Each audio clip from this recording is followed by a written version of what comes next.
Selamat pagi, Shalom, senang berjumpa pagi hari ini lagi. Jemaat yang dikasihi Tuhan, renungan kita pagi ini Matius 7 ayat 12. Segala sesuatu yang kamu kehendaki supaya orang perbuat kepadamu, perbuatlah demikian juga kepada mereka. Semua orang berharap mendapatkan perlakuan yang baik dari orang lain. Ingin dihargai, ingin dihormati, ingin didengar, ingin dikasihi, semua kita inginkan itu orang lain perbuat kepada kita. Firman Tuhan pagi ini mengingatkan kita bahwa apa yang kita inginkan orang lain perbuat kepada kita, terlebih dahulu kita melakukannya. Kalau kita ingin diperhatikan, maka belajar memperhatikan orang lain. Kalau kita ingin didengar, maka belajarlah untuk mendengar orang lain. Kalau kita ingin tidak ingkar janji, maka belajarlah untuk tidak mengingkar janji. Kalau kita ingin tidak dibohongi orang, maka belajarlah untuk tidak membohongi orang. Filipi 2 ayat 4, Rasul Paulus menasehatkan, dan janganlah tiap-tiap orang hanya memperhatikan kepentingannya sendiri, tetapi kepentingan orang lain juga. Namun faktanya di zaman ini, jarang sekali orang melakukan hal yang demikian. Umumnya orang hanya menuntut orang lain untuk melakukan apa yang diinginkannya, sementara ia sendiri tidak mau berbuat.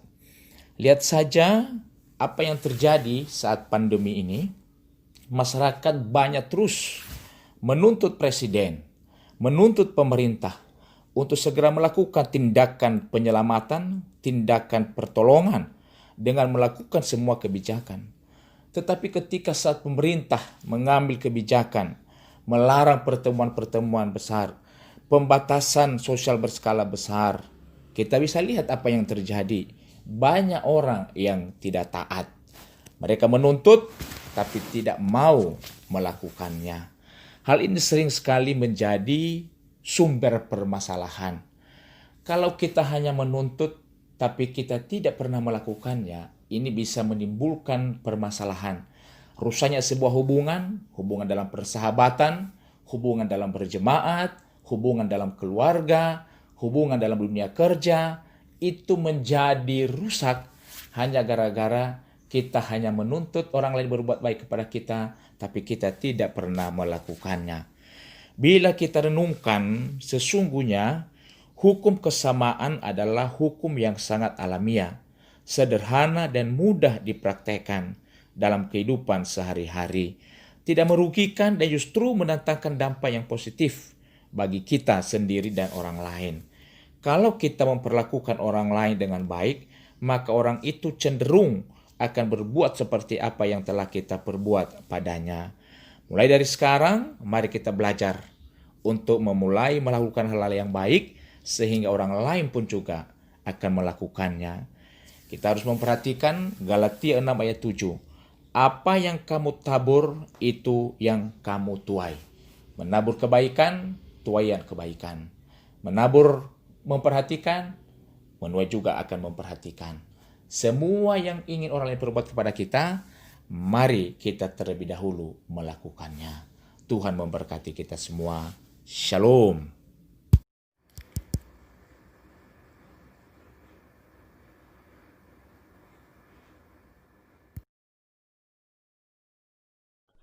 Shalom Bapak Ibu Saudara yang dikasih Tuhan, senang bisa menyapa kita kembali di pagi hari ini.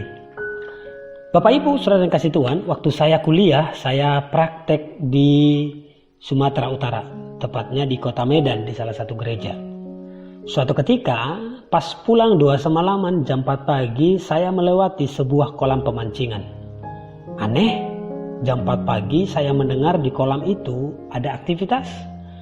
Saya berpikir bahwa sedang ada pencuri yang sedang berusaha untuk masuk ke sana.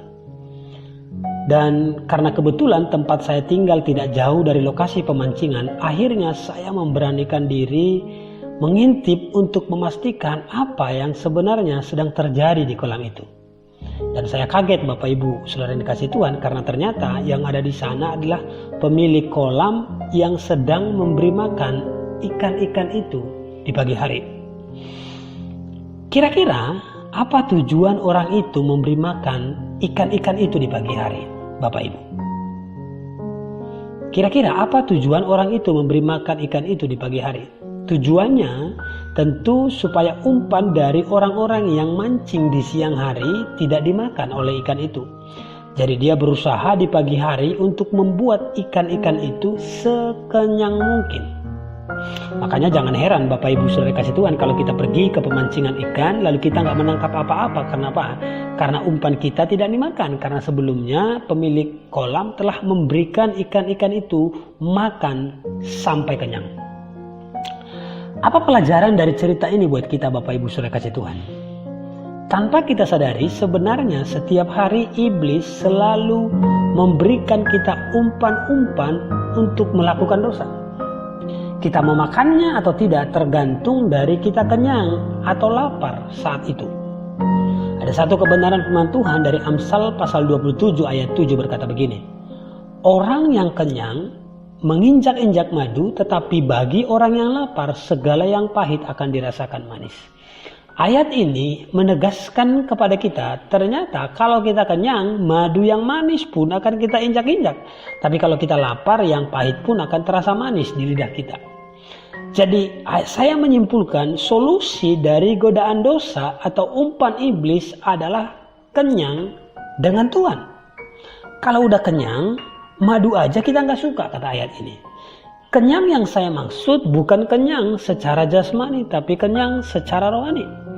Kenyang secara rohani terjadi ketika kita mengalami hadirat Tuhan di pagi hari lewat doa, perenungan firman, dan penyembahan kita kepada Tuhan. Jadi sekarang pertanyaannya adalah, sudahkah kita kenyang dengan Tuhan pagi ini? Dosa itu menarik hati kita karena kita lapar. Sehingga umpan-umpan dari iblis dengan mudahnya kita makan. Jadi sekali lagi, solusi dari godaan dosa adalah kenyang dengan Tuhan. Alami hadirat Tuhan. Ada sebuah survei yang pernah diadakan di Amerika oleh George Bana. George Bana mengatakan begini, 8 dari 10 orang percaya yang setiap hari Minggu ke gereja tidak pernah mengalami hadirat Tuhan. Saya ulang, 8 dari 10 orang percaya yang setiap hari Minggu ke gereja itu tidak pernah mengalami hadirat Tuhan. Ironis karena ternyata sangat sedikit orang yang benar-benar mengalami hadirat Tuhan tiap kali mereka datang ke gereja. Bagaimana dengan keseharian kita? Bapak Ibu Saudara kasih Tuhan, renungan ini adalah lanjutan dari renungan sebelumnya. Masih ingat bahwa kekristenan itu seperti menaiki sebuah anak tangga. Harus dilakukan step by step. Mengapa kekristenan kita menjadi berat? Karena kita salah urutan. Kita selalu menekankan pada berhenti berdosa. Sehingga banyak dari kita bergumul dengan dosa untuk menang atas dosa-dosa tiap hari yang hadir dalam hidupnya. Berhenti berdosa itu berat memang. Tapi coba lakukan dengan urutan yang benar. Alami hadirat Tuhan dulu. Kenyangkan dirimu dengan Tuhan dulu.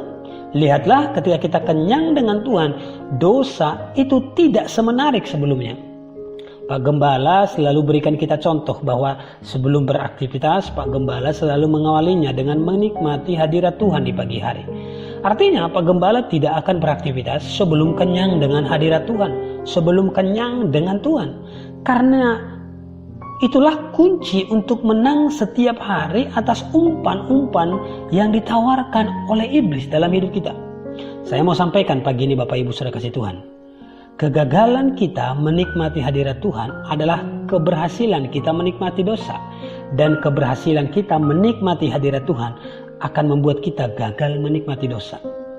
Itu sebabnya coba cek kapan terakhir kita sangat puas menikmati hadirat Tuhan atau kenyang dengan Tuhan. Itu tawaran-tawaran untuk berdosa seperti gak menarik sama sekali. Tapi coba ingat ketika kita jauh dari hadirat Tuhan, dengan mudahnya kita tergoda dan jatuh di dosa yang sama berulang-ulang. Umpan iblis untuk melakukan dosa dengan mudahnya kita makan. Jadi hari ini kuncinya adalah alami hadirat Tuhan. Kenyangkan dirimu dengan Tuhan. Jangan memulai aktivitas tanpa menikmati dan kenyang dengan hadirat Tuhan. Amin Bapak Ibu Saudara kasih Tuhan. Demikian kebenaran firman Tuhan. Semoga memberkati setiap kita. God bless.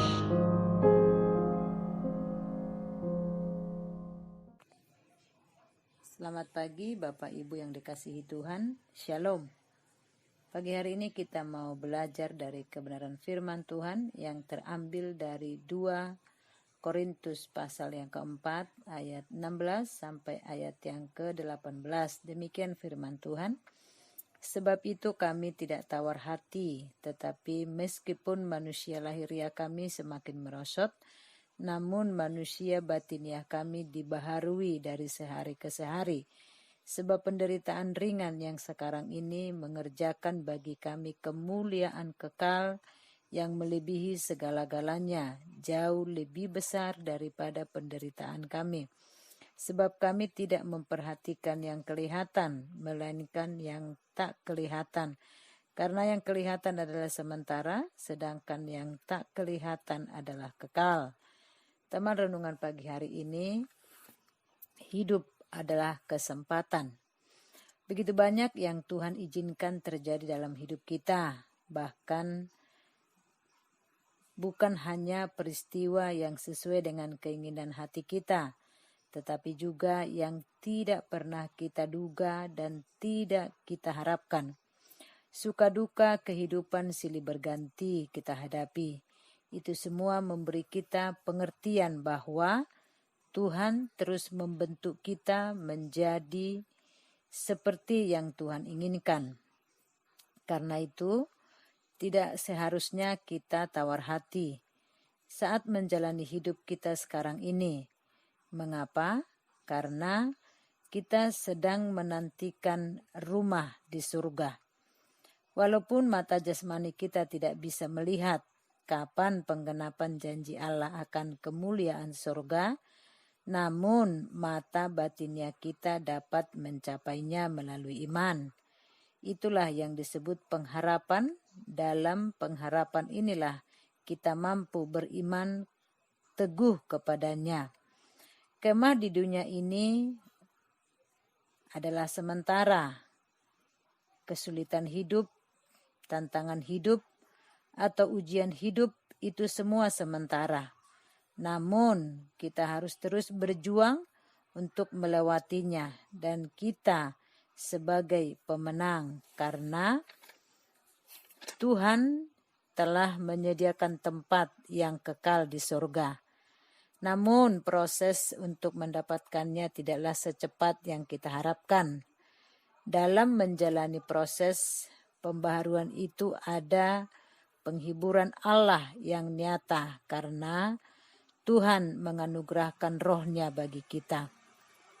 Jadi jika kita melihat pembentukan Allah dari setiap peristiwa yang kita alami, pada saat itulah kita sadar betapa berharganya pengalaman hidup. Mari kita menyadari bahwa hidup adalah kesempatan yang Allah berikan. Mari kita gunakan sebaik-baiknya supaya kita siap bagi kemuliaan Tuhan. Kita perlu berterima kasih untuk setiap hal yang terjadi, baik itu menyenangkan maupun tidak dalam hidup kita, dan terus bersyukur karena Tuhan masih memberi kita anugerah yang besar. Berkat Tuhan yang kita dapatkan setiap hari sampai hari ini, Ebenezer, Tuhan terus menolong kita. Demikian firman Tuhan pagi hari ini untuk kita. Shalom.